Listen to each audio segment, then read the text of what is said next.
Fenomena Ustadz Cabul atau pelecehan seksual yang dilakukan oleh tokoh-tokoh agama di Indonesia bukan sekedar skandal moral, tetapi juga mencerminkan persoalan serius dalam struktur sosial, keagamaan, dan sistem pendidikan umat Islam di Indonesia.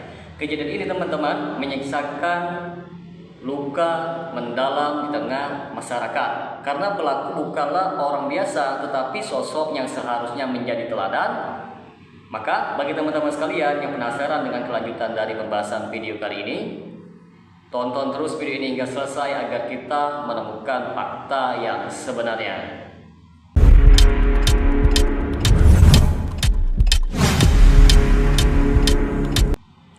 Assalamualaikum warahmatullahi wabarakatuh. Jumpa lagi dengan saya Rio Meliadi di channel Manhaj Dakwah.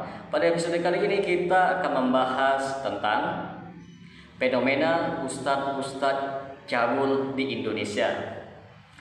Teman-teman, siapa yang dimaksud dengan Ustadz cabul? Istilah Ustadz cabul mengacu kepada individu yang dikenal sebagai ustadz, guru agama ataupun dai, namun terbukti atau terindikasi melakukan tindakan asusila, pelecehan atau kekerasan seksual terhadap santri, jamaah atau masyarakat umum.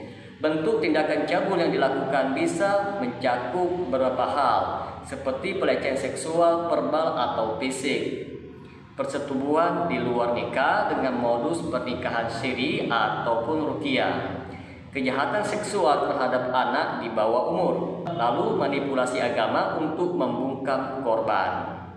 Yang menarik di sini teman-teman sekalian, ruang lingkup terjadinya fenomena pencabulan di Indonesia itu terjadi di pesantren tradisional maupun modern, lembaga pengajian non-formal seperti majelis taklim, rumah tahfiz, praktik ruqyah atau pengobatan spiritual, lalu media sosial dan layanan dakwah daring.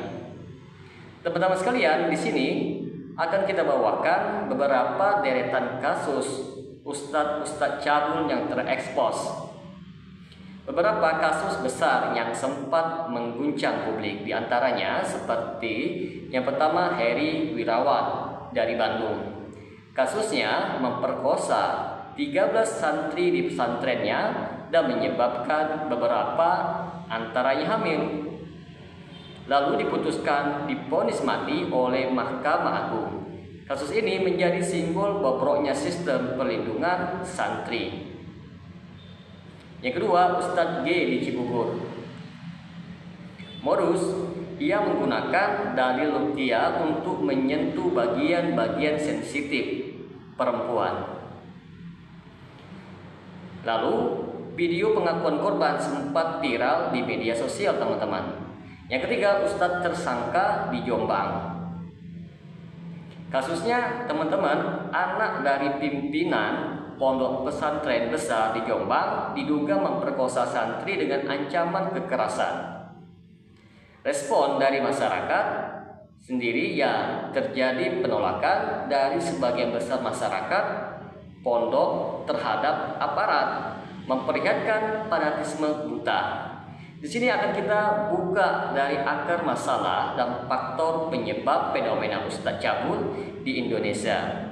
Yang pertama, kultus individu dalam dunia pesantren. Salah satu penyebab utama adalah kultus terhadap kiai ataupun ustadz yang dianggap manusia suci. Fanatisme santri atau wali santri sehingga enggan melaporkan.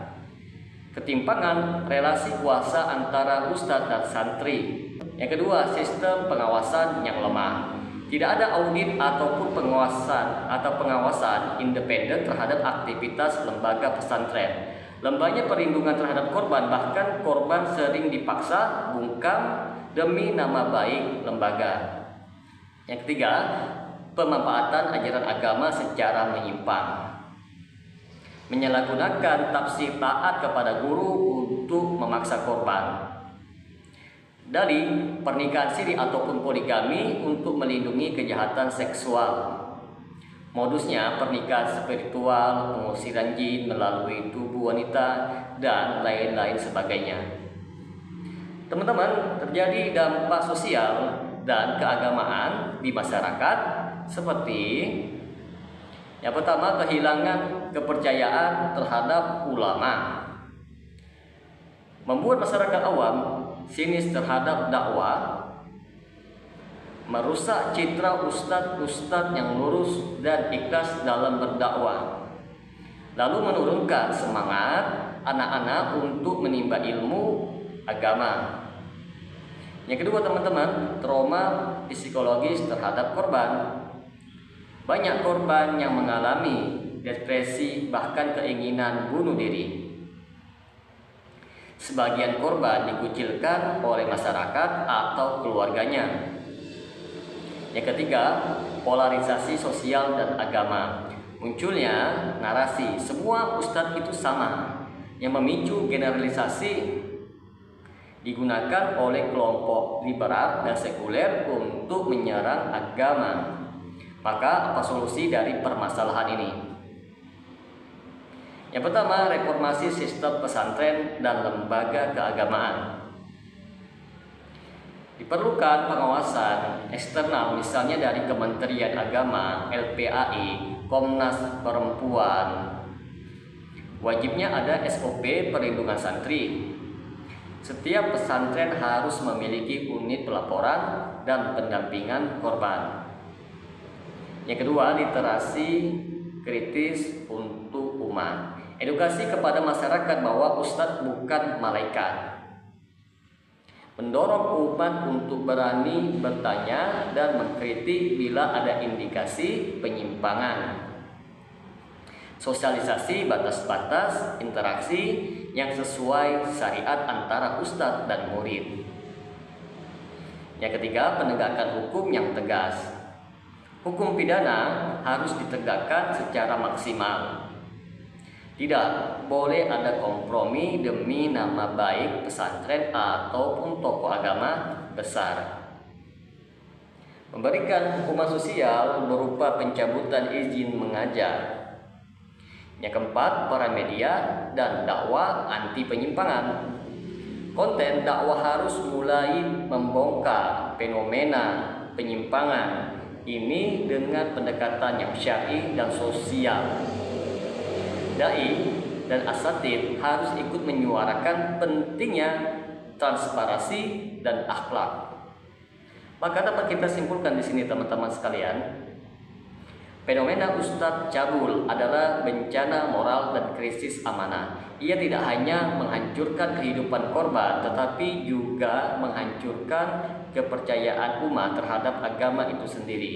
Perlu ada gerakan bersama antara masyarakat, negara, dan tokoh-tokoh agama untuk mewujudkan lingkungan dakwahnya aman, bersih, dan bermartabat. Agama Islam adalah agama yang sangat menjunjung tinggi kehormatan, kesucian, dan akhlak yang mulia. Maka mereka yang menyalahgunakan agama untuk syahwatnya adalah seorang pengkhianat risalah dan pantas dihukum dengan seberat-beratnya. Semoga dengan sedikit penjelasan ini dapat memberikan manfaat bagi teman-teman sekalian, dan apabila channel ini dapat memberikan manfaat bagi teman-teman sekalian, silakan subscribe dan share. Semoga bermanfaat. Assalamualaikum warahmatullahi wabarakatuh.